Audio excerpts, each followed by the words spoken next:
Hi there, I'm Susan Beyer from Agency Audit, and this is Fun with Research. I'm so glad you're here with me today. This season, we're diving into our new study, the Agency Audit, with about 350 agency leaders about the challenges that they're facing.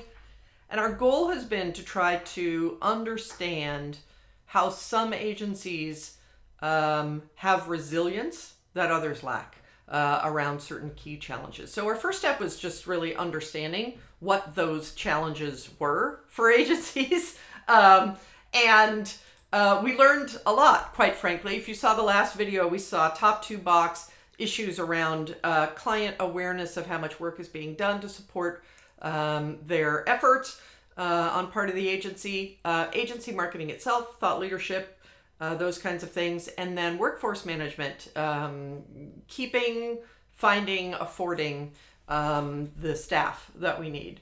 So if you haven't yet watched last week's video, that may be helpful. Today we're going to break down how some of those top two challenges are laying out with respect to the 5 different agency segments that we found.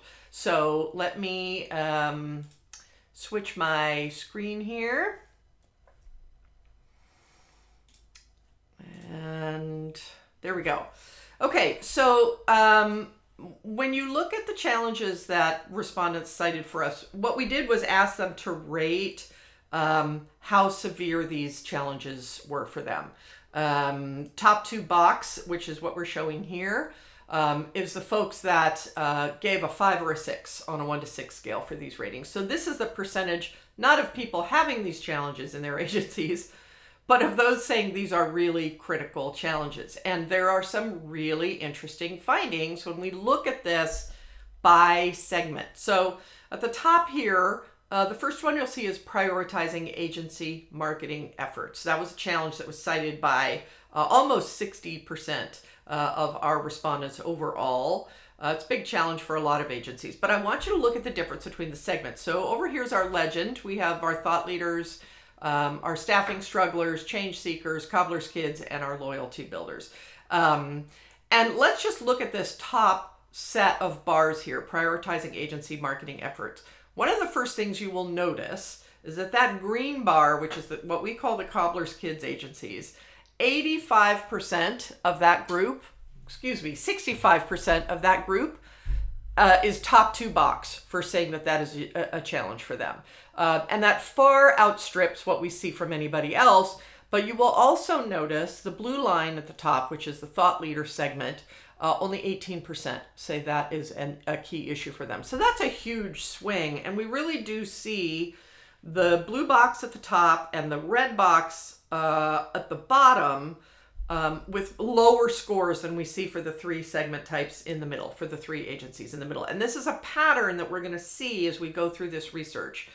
The thought leaders and the loyalty builders struggle less with many of these issues. And we're going to talk about why that is based on their characteristics, what they tell us that they're doing, what they tell us that they're experiencing with respect to client work and managing their team, etc.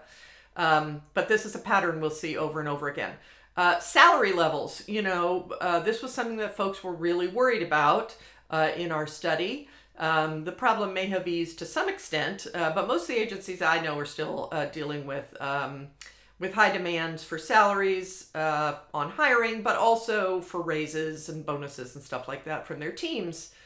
And if you look at that salary levels group of bars, what you will see is that red bar at the bottom, 17%, that's the loyalty builders, significantly less likely to say that this is a top two box challenge for them compared to, look at 51% of the staffing strugglers, 48% of the change seekers, and in the 30s for the other 2 segments.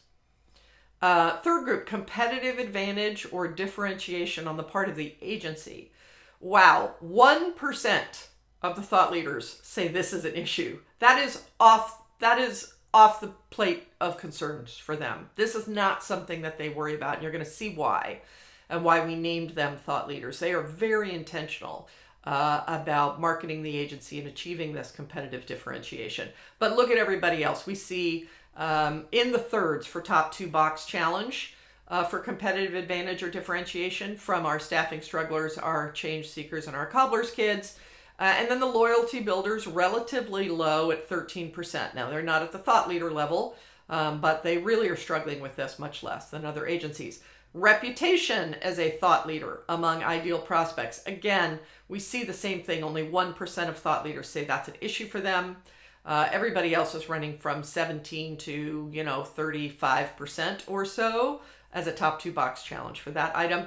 And then the risk of client defection. Now, this is a smaller issue overall. You could see the percentages are lower, but we still see thought leaders and loyalty builders having less of a problem with this than other agencies, and in particular in this group, the change seekers, for whom they say that is a real problem.